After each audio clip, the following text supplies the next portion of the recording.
Welcome, everybody, to the Denman Hamilton and Associates Innovation in Business podcast. I'm Neil Denman, and this is Darren Hamilton, and we're here today to talk about essential tax strategies for businesses.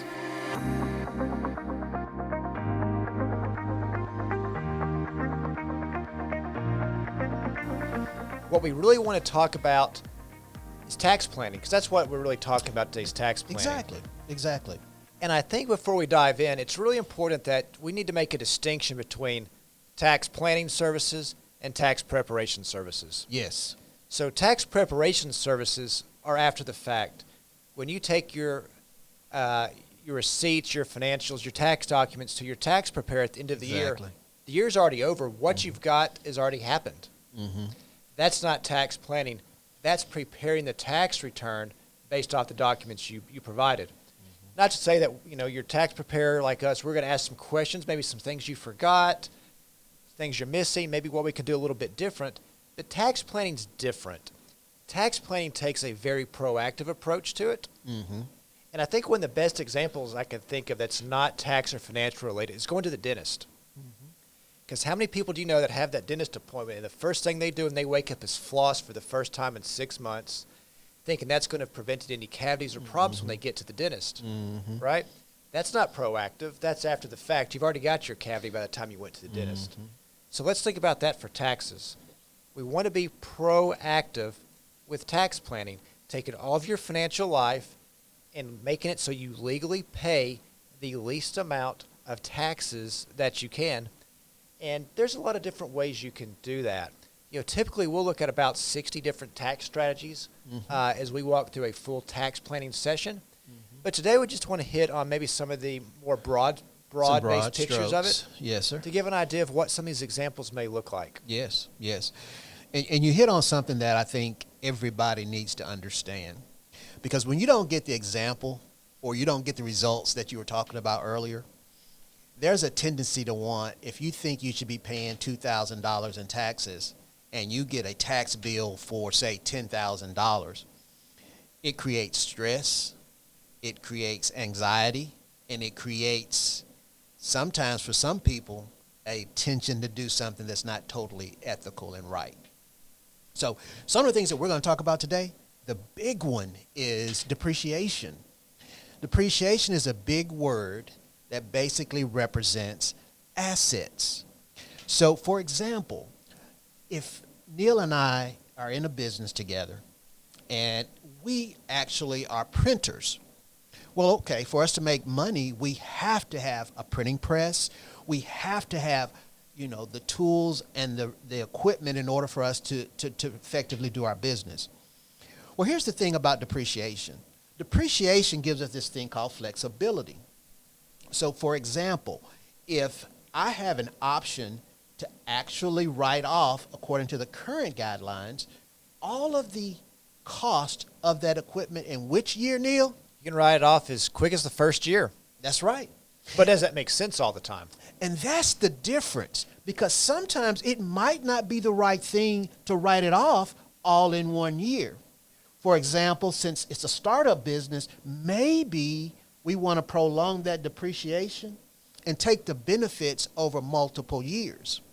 However, another example is if I'm in an established business and I buy a piece of equipment that needs to actually lower my tax liability, that might be the perfect time for me to use a strategy to lower my tax liability. So what that does is it does two things. One, I have to have the equipment or that purchase to be successful, but it gives me a vehicle or a tool to actually lower my tax liability. This next thing we're talking about is one of my favorites, and I can't wait to have Neil share a little bit more about it.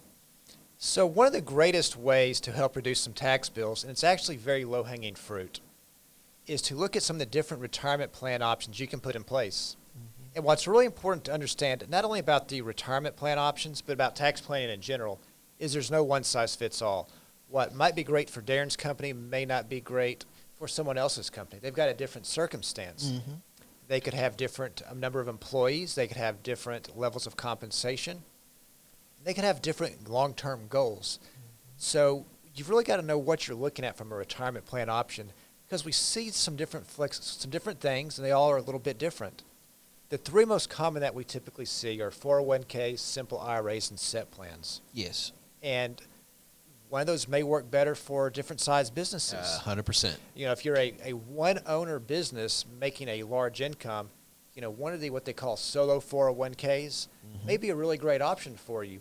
But if you've got 2 or 3 employees, that option's not available to you. So you've got to look at some of these others because there can be additional cost and compliance you've got to deal with when you're looking at some of these other retirement plans, especially the 401k. Yes. Because you've got to go through discrimination testing. That's right. You've got to have plan administrators. There's additional costs that go into it. So you want to be sure that the plan is not only lowering your tax bill, but working to meet your long-term strategic financial plans in the most cost-efficient manner that's out there. Exactly. And a good thing about that is the way that these plans are set up, there's so many different options. I was actually in a meeting today with a client, and we were trying to figure it out because they wanted to do a SEP like you were talking about. And so, but there's rules that go with the SEP because you have to allocate those percentages to every employee. Correct. So that so they said, oh, well, maybe I don't want to do a SEP because they had about, like you were saying, 4 employees. So they decided either a simple or 401k just because of that flexibility within those programs. And some of that flexibility also goes with how the contributions are calculated. You know, if you have an employee, or really from a planning perspective today, we're talking about the business owner.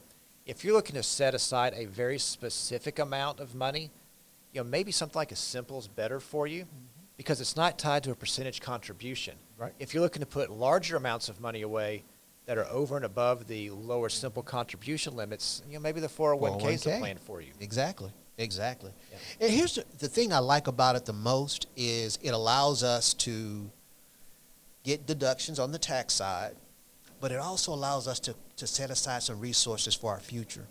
So as you were saying, I think it's one of the best vehicles that our business owners can look to when they're looking to both tax save and plan for the future. This next one I'm excited about as well. I call this my deduction gold mine. And if you play it right, you too can take advantage of this deduction gold mine. So here's what it is. It's your car. Pretty much everybody's got a car. Exactly. And there are so many good depreciation rules that will allow you to take a really good deduction on your vehicle. So for example, we can, like we were talking about depreciation earlier, on vehicles, we can also depreciate vehicles like we do our equipment and other purchases. But in addition to that, there's this thing called standard mileage rate. And for those of you who keep up with your miles, this might be a better opportunity than your vehicle. Yeah, and I think a good example of that is going to depend on what type of vehicle you have. There you go. Because if you're driving a hybrid vehicle, you're going to be getting better gas mileage. It's newer. You have lower repairs. So really maybe, you know, standard mileage may work out best in that type situation. Exactly. Or if you're out driving an inexpensive car, it may Correct. work out better too. So vehicles are a great tool for you to save on taxes. Next. So let's talk about tax credits. And before we talk about that, I want to kind of lay out the distinction between a tax credit and a tax deduction.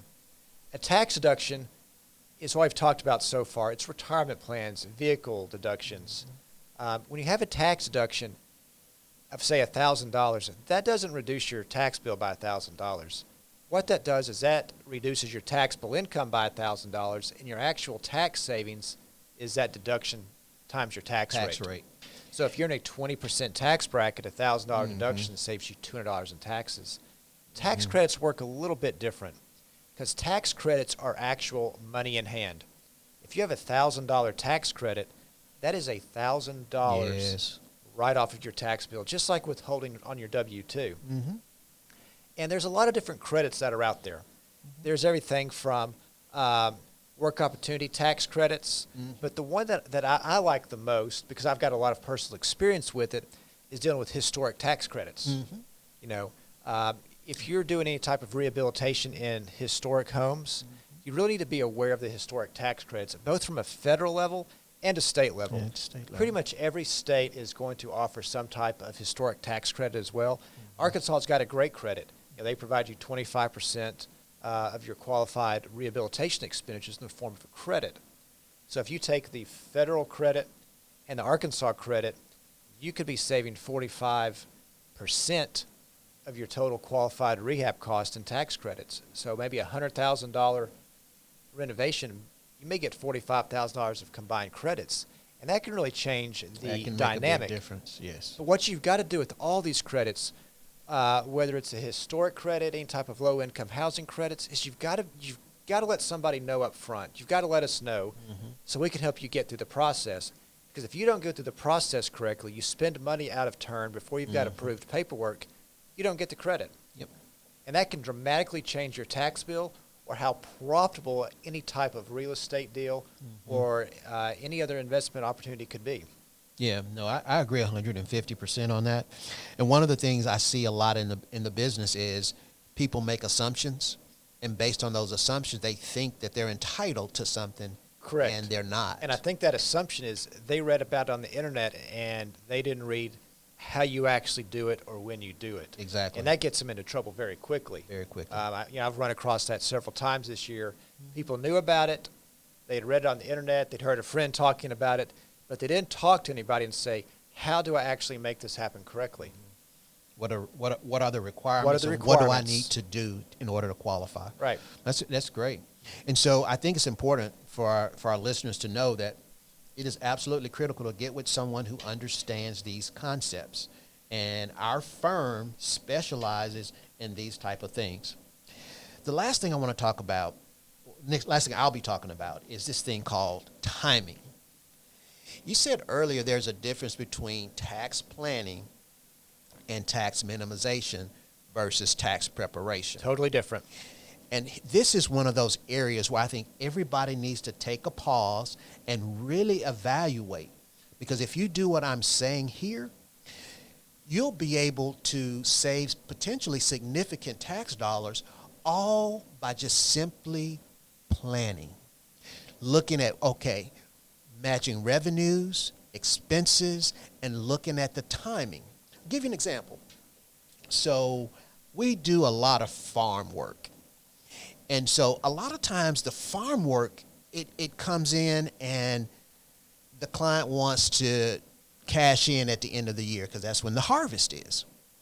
So they'll do that, but then they'll also look at strategies in place. Well, if it's been a great year, they may defer going to market until the beginning of the year. Or if they anticipate needing that it's going to be a great year the following year, what they'll do is they'll go ahead and bump the harvest up right now in order to lower the taxes in the future.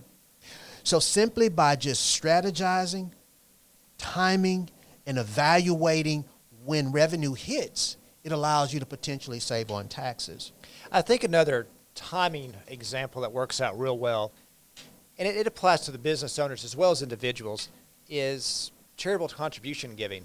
Right now, the standard deduction is much higher than what it's been, over the past 20 years. So for a lot of individuals, it becomes more challenging to get from the standard deduction to a point where you can itemize a federal tax return. But if you were so inclined to charitable giving, you can actually bunch those charitable contributions at the end of one year, accelerate contributions you may make the next year, and get them all right there at one point. And that may be enough to get you over the standard deduction for that year. And then turn around, you take a standard deduction one year, you itemize with the charitable contributions the next year. It's just pure timing. Pure timing plays, all it is. And that is truly the difference between planning and minimizing taxes and preparation. And it could add significant, if not thousands of dollars to the bottom line. Yeah. So as we wrap up this podcast, there's a couple things we want to share with you. We specialize in tax minimization strategies. We specialize in helping business owners lower taxes, and not just business owners. We also work extensively with individuals who have a desire to plan versus be associated with preparation. Because planning can get you ahead of the game. Planning gets you ahead of the game. Planning gets you ahead of the game. It allows you to to lower taxes and to dictate your future versus allowing your future to dictate to you how it's going to come out. For Denman Hamilton and Associates, Darren Hamilton, we'll see you next time.